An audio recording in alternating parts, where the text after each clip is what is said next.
여러분 반갑습니다. 이번 시간에는 제5장 수익증권에 대해 알아보도록 하겠습니다. 먼저 집합투자란 한마디로 말해서 펀드를 말합니다. 1번에 집합투자의 정의가 나와 있는데요. 쉽게 설명하면 집합투자란 다수의 투자자로부터 자금을 모집해서 운용을 하고 그 수익을 투자자에게 배분하는 것을 말합니다. 집합투자는 법적 형태에 따라서 이렇게 투자신탁과 투자회사가 있는데 펀드가 수익증권 형태면 이렇게 투자신탁이라고 하고요. 펀드를 가상의 회사 형태로 운용을 하면 이렇게 투자회사라고 합니다. 표는 비교해서 한번 읽어보시면 될 것 같습니다. 174페이지 2번 집합투자기구의 종류는 투자 대상에 따라서 분류를 할 수 있는데요. 먼저 주식, 채권 등에 50% 초과해서 투자를 하게 되면 증권집합투자기구, 그리고 부동산 관련 자산에 50% 초과해서 투자를 하게 되면 부동산 집합투자기구, 와인이나 그린 같은 실물 자산이나 탄소 배출권 같은 수익증권 등에 50% 초과 투자를 하게 되면 특별자산 집합투자기구, 그리고 위에 나와 있는 증권, 부동산, 특별자산 비중을 자유롭게 투자를 할 수 있는 혼합자산 집합투자기구가 있습니다. 마지막으로 단기금융집합투자기구는요, 우리가 잘 아는 MMF를 말하는데요. 단기 상품에 100% 투자를 하는 집합투자기구를 말합니다. 주로 MMF가 투자를 하는 단기금융상품으로는요, 잔존만기 6개월 이내인 양도성 예금증서, 그러니까 CD를 말하죠. 그리고 잔존만기 1년 이내인 국채, 지방채, 특수채, 그리고 기업어음증권 등으로 운영이 되고 있습니다. 175페이지 3번의 나를 보시게 되면 개인 MMF인 경우에는요, 당일 출금이 가능합니다. 그래서 당일 출금을 할 경우에는 은행 고유 자금으로 지급이 되는데요.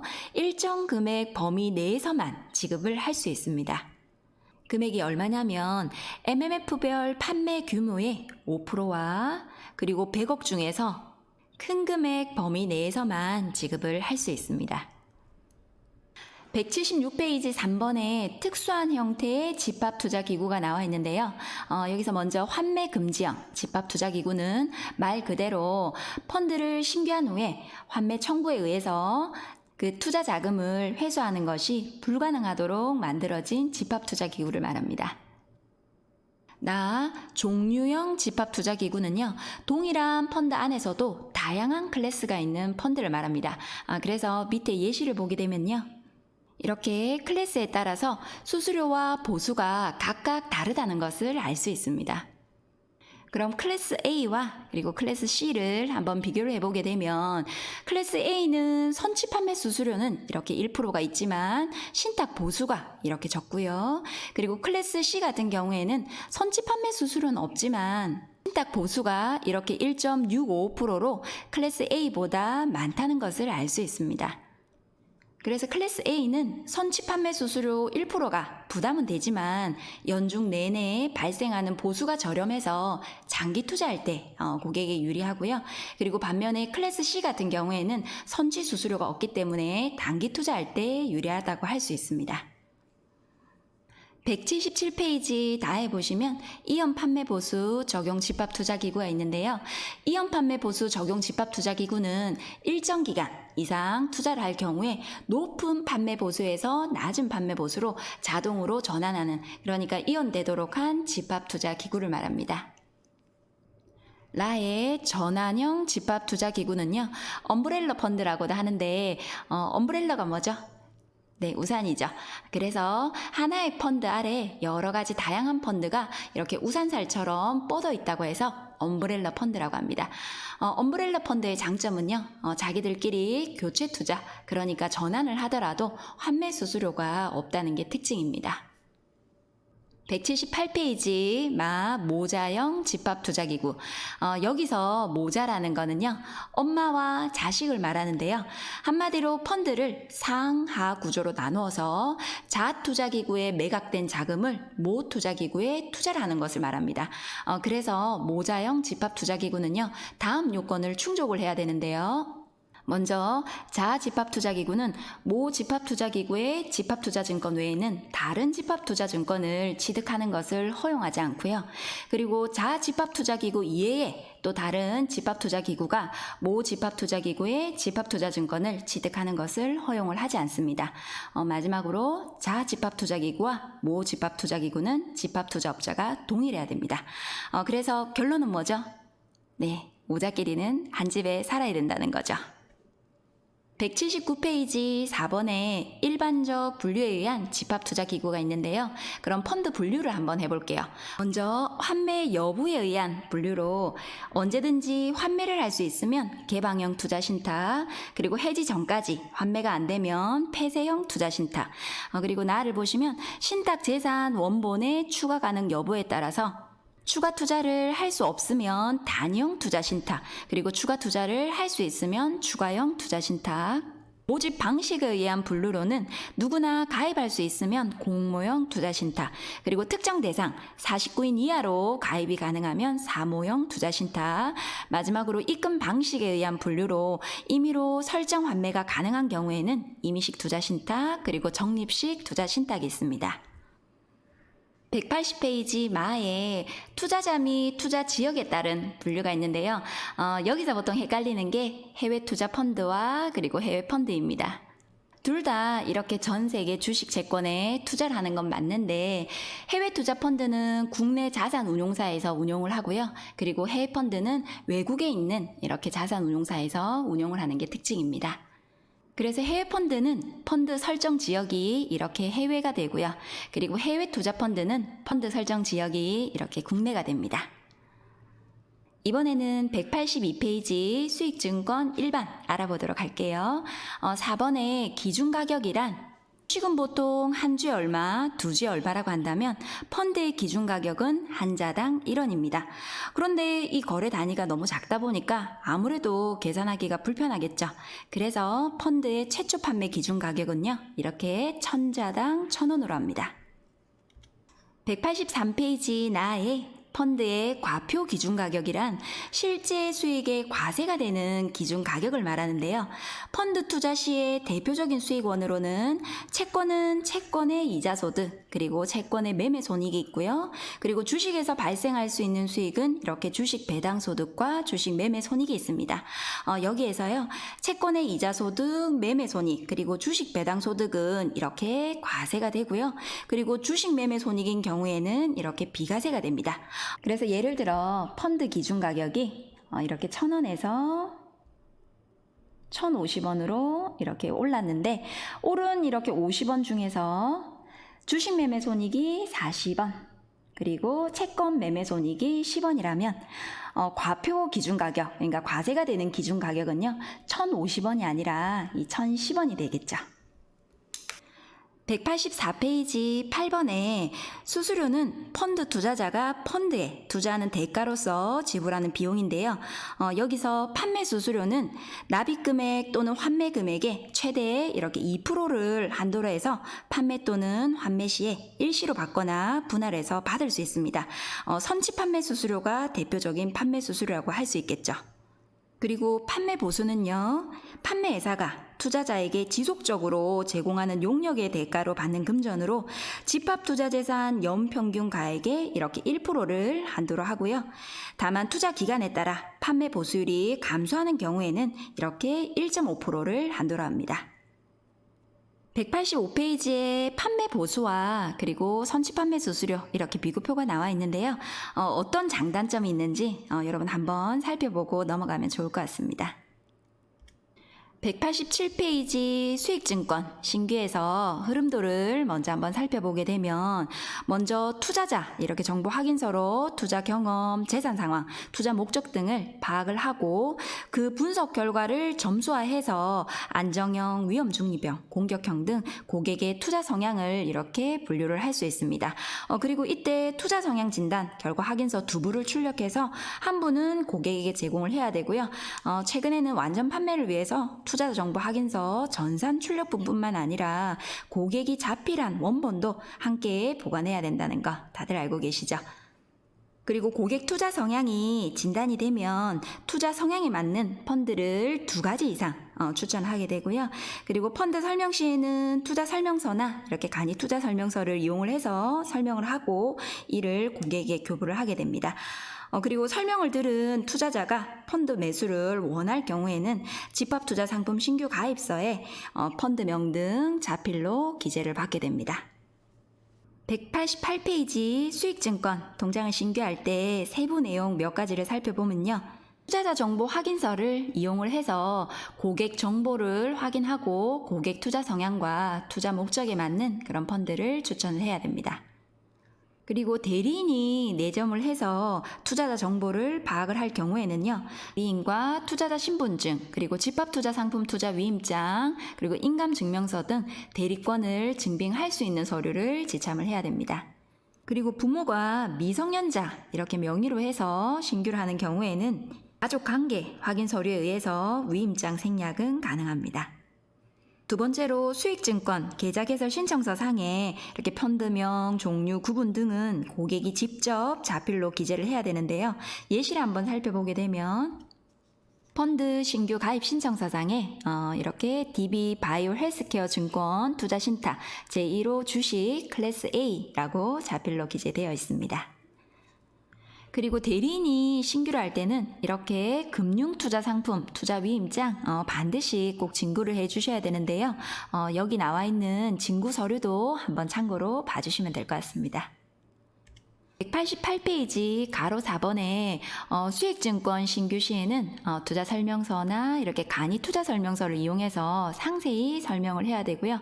그리고 금융투자 상품 설명 확인서와 수익증권 판매 체크리스트도 함께 교부를 해야 됩니다. 그리고 만약 고객이 이렇게 투자 설명서 교부를 거부하였음 이렇게 체크해 주시면 교부 생략도 가능합니다. 189페이지 다 신규 및 입금 업무로 수익증권은 입금 당일날 바로 매수 결제가 안 되기 때문에 통장에는 입금이 아니라 이렇게 입금 예약으로 인자가 됩니다. 그리고 신규 및 입금 자금은 현금, 대체, 조회필 자기압 등으로 입금이 가능한데 이때 수표 조회 수수료는 이렇게 면제를 하게 됩니다. 연결계좌 지정. 수익증권 입금 및 환매를 위해서 신규할 때 이렇게 본인 명의의 연결계좌도 함께 지정을 합니다. 그런데 수익증권 계좌가 해지가 될 때까지는요. 연결계좌도 이렇게 해지를 할 수 없고요. 그리고 거래 중지자 편입 대상에서도 제외가 됩니다. 그리고 190페이지 바에 고객이 만약 신규를 하고 나서 입금 예약 취소를 원할 경우에는요. 15시 30분 이전 예약분은 15시 30분 이전에 취소가 가능하고요. 그리고 15시 30분 이후 예약분인 경우에는 17시까지 취소를 할 수 있습니다. 190페이지 5번 파생상품 투자 권유 시 유의사항으로는요. 만 65세 이상이고 그리고 파생상품 투자 경험이 1년 미만인 이런 개인 고객에게는 원금 보장형 파생상품만 권유를 할 수 있습니다. 그리고 만 65세 미만이고 파생상품 투자 경험이 이렇게 1년 미만이거나 만 65세 이상이고 파생상품 투자 경험이 이렇게 1년 이상 3년 미만인 경우에는요. 원금 손실률이 이렇게 20% 이내로 제한되는 파생상품만 투자 권유를 할 수 있습니다. 그리고 만약 투자 권유를 받은 고객이 이를 거부하는 취지의 의사표현을 한 경우에는요. 네오비스 068 화면에서 재권유 금지 고객으로 등록을 해주고 거부 의사표시 이후에 이렇게 1개월이 지난 경우에는 다시 또 투자 권유를 할 수 있습니다. 191페이지 8번에 취약한 금융소비자 펀드 판매 시 유의사항으로 여기서 취약한 금융소비자란 만 65세 이상 고령층이나 은퇴자, 주부 등을 말합니다. 그래서 이런 취약한 금융소비자로 판단이 되는 경우에 손실 위험 등 그 불이익 사항을 우선적으로 설명을 하고 그리고 금융소비자에 대한 강화된 설명 의무 이행 확인서에 고객 자필 서명도 함께 받아야 됩니다. 192페이지 9번에 고령 투자자 펀드 판매 시 유의사항으로는요. 여기서 고령 투자자란 65세 이상의 투자자를 의미하는데 고령 투자자의 신변 또는 건강 상태의 갑작스런 변화에 대비를 하고 상품 내용 이해에 도움을 드리기 위해서 이렇게 조력자 제도를 활용을 할 수 있습니다. 만약 고령 투자자가 조력 제도를 희망할 경우에는요, 이렇게 금융 투자 상품 설명 확인서에 이렇게 고령 투자자와 조력자의 확인 서명을 받고 업무 처리를 해주시면 됩니다. 그리고 10번, 판매 직원이 고령 투자자에게 이렇게 ELF, DLF 같은 투자 권유 유의 상품을 권유하는 경우에는요, 이 상품이 고령 투자자에게 적합한지 적합하지 않은지 권유 적정성을 사전에 확인을 해야 됩니다. 그래서 금융투자 상품 설명 확인서에 지점장님 또는 감사통할 책임자님의 이렇게 확인 서명을 받아주셔야 됩니다. 193페이지 14번에 고령 투자자 ELF 판매 시 유의사항으로 고령 투자자가 또 이 상품에 가입하기 위해서는요, 모집 종료일 2영업일 전까지만 신규 가입이 가능하고 그 숙려 기간 동안에 그 최종 투자 여부를 결정할 수 있습니다. 194페이지 16번에 부적합 투자자나 이렇게 고령 투자자에게 ELF 상품을 판매를 하는 경우에는요, 투자 성향이 파악된 이후 시점부터 계약 완료 시까지 그 판매 과정을 녹취를 해야 되는데 그 기록 보관 기간은 이렇게 10년으로 합니다. 195페이지 19번에 만 65세 이상 이렇게 개인이 파생형 펀드나 ELF 같은 이런 파생 결합 증권에 가입을 하게 되면요, 본인 희망에 따라서 가족이라든지 제3자에게 상품 계약을 체결했다는 사실을 이렇게 휴대폰 문자로 전달을 할 수 있습니다. 그럼 이 지정인 알림 서비스를 이용을 하고자 할 경우에는요, 금융 소비자에 대한 강화된 설명 의무 확인서에다가 신청 여부를 체크를 하고서 서명 날인 받아주시면 됩니다. 다음으로 196페이지 수익증권 환매, 결산, 재투자에 대해 알아보도록 하겠습니다. 고객이 환매 요청을 할 경우에는 이렇게 수익증권 출금 예약 신청서를 진구를 하고서 자수 또는 금액으로 환매 예약을 할 수 있습니다. 196페이지 라에 투자금의 일부를 환매를 할 때는요, 선입 선출법에 의해서 환매를 하고요, 만약 결산으로 인해서 재투자된 수익증권을 환매를 할 경우에는 이렇게 재투자로 늘어난 자수 그리고 판매 자수 순으로 환매를 하게 됩니다.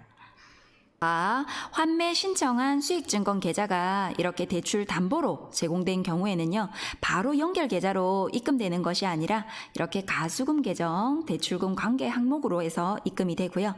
그권 설정 및 기타 부득이한 사유로 인해서 이체 불능이 이렇게 발생한 경우에는요, 별단 예금 계정, 기타 일시 예수금 항목으로 해서 입금 처리가 되게 됩니다.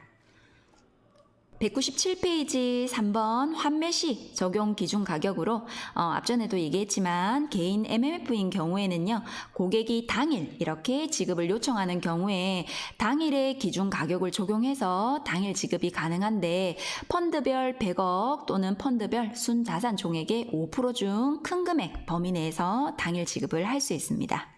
그리고 법인 MMF인 경우에는요, 당일 지급은 안 되고 환매 신청일 익영업일 기준 가격을 적용해서 익영업일에 지급을 하게 됩니다. 그리고 다에 채권형 수익증권을 고객이 환매 요청을 하게 되면 3영업일째 이렇게 기준가격 적용해서 3영업일에 지급이 되고요.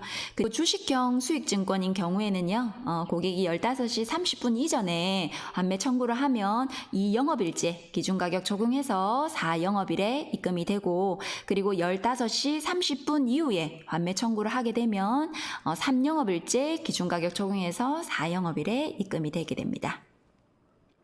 4번 환매 수수료는 개별 약관에서 정한 기간 안에 환매를 하는 경우에는요, 전액 이렇게 신탁 재산으로 편입이 되고요. 그리고 적립식 펀드인 경우에는 계약 기간 경과 후에 환매를 하게 되면 환매 수수료를 면제를 하게 됩니다.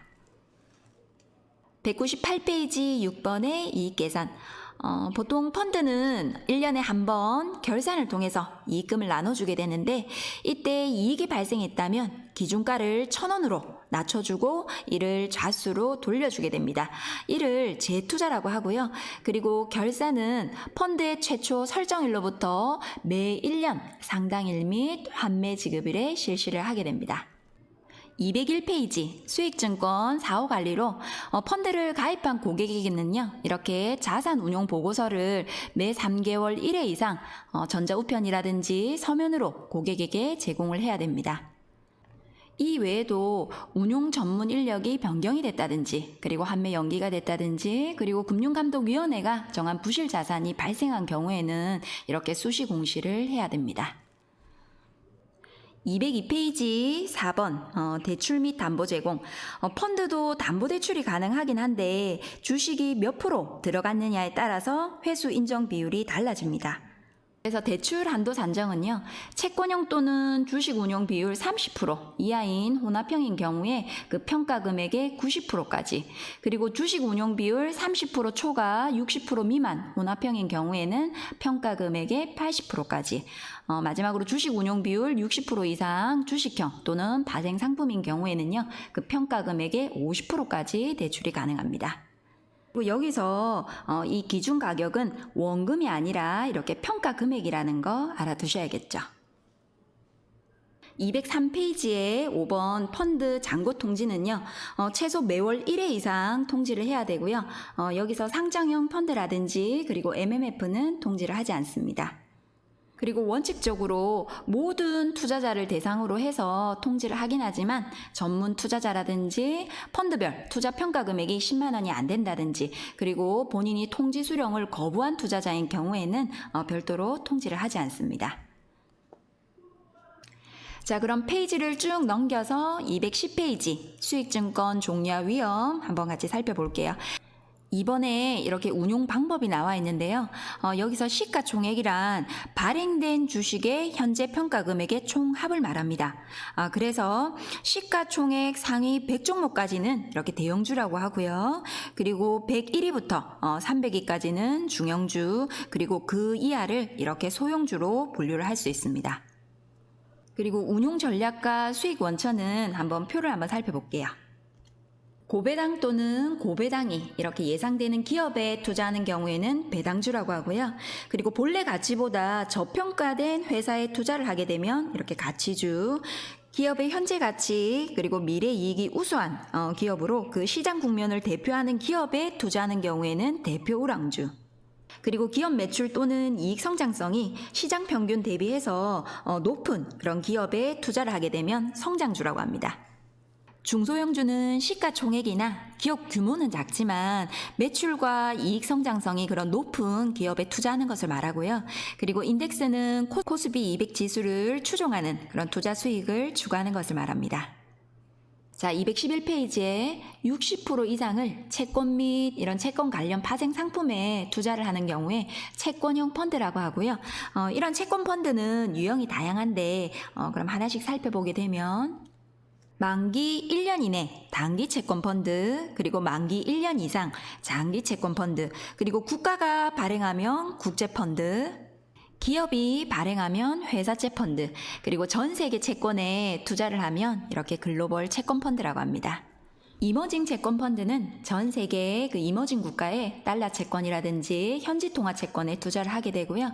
그리고 하이힐드 채권 펀드인 경우에는 신용 등급이 낮은 그런 투자 부적격 채권에 투자를 하게 됩니다. 자, 217페이지 파생상품 펀드의 이해 같이 살펴볼게요. 파생상품 펀드는 원금을 초과한 그 손실 가능성 여부에 따라서 이렇게 파생결합증권과 파생상품으로 분류를 할 수 있습니다. 만약 원금까지 손실 가능성이 있다면 파생결합증권이라고요. 그리고 원금 초과 손실 가능성이 있는 경우에는 파생상품으로 분류를 할 수 있습니다.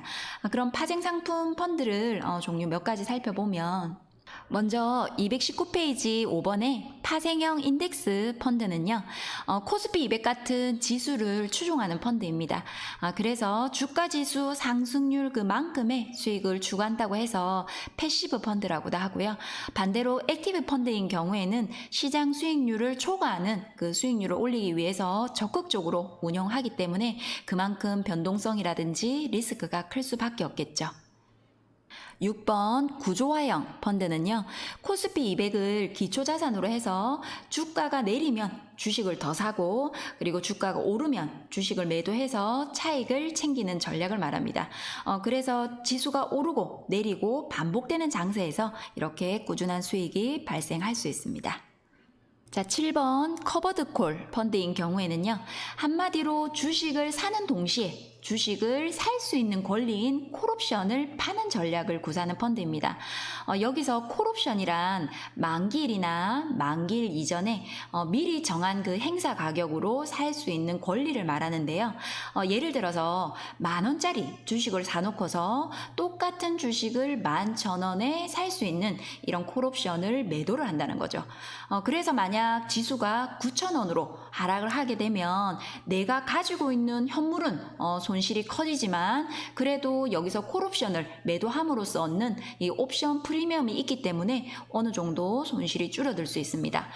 그리고 반대로 지수가 12,000원으로 또 이렇게 상승을 하게 되면 콜옵션 매도자는 계약대로 11,000원에 매도를 해야 되기 때문에 거기서 손실은 발생을 하게 되겠지만 자기가 보유하고 있는 현물은 또 수익이 올랐기 때문에 어느 정도 그 손실분을 만회를 할 수 있습니다.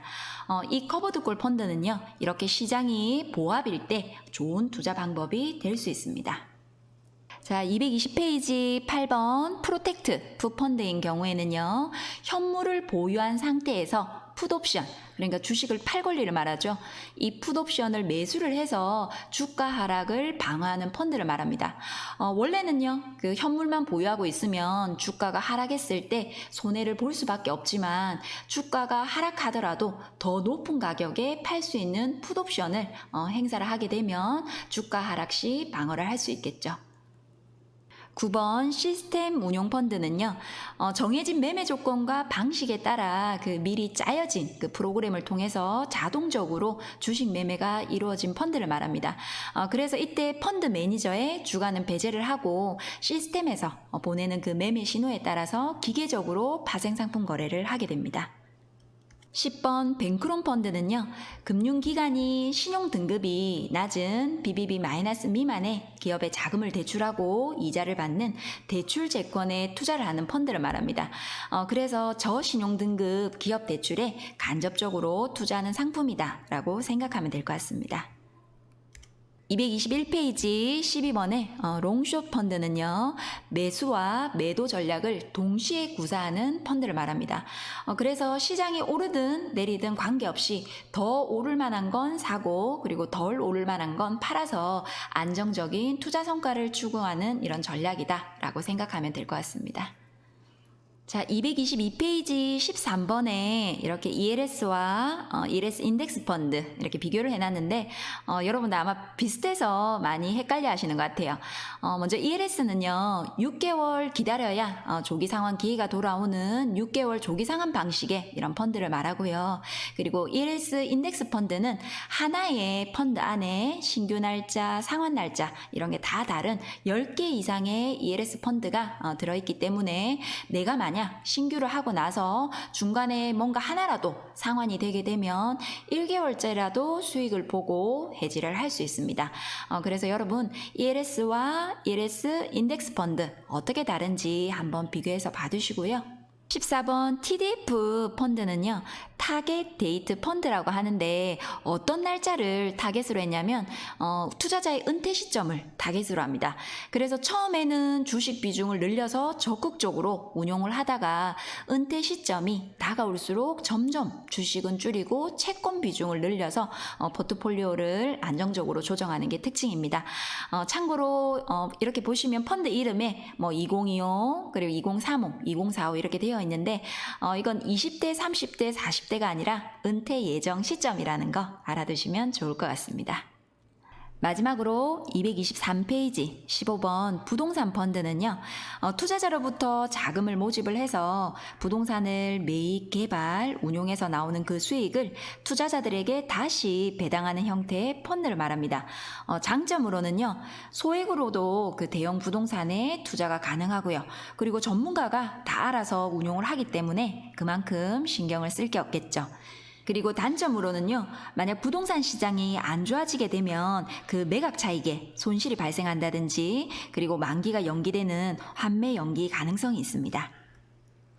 자, 여러분 지금까지 강의 듣는다고 다들 고생 많으셨고요. 그럼 제5장 수익증권은 여기서 마무리하고 다음 제6장 금융세무에서 뵙도록 하겠습니다. 감사합니다.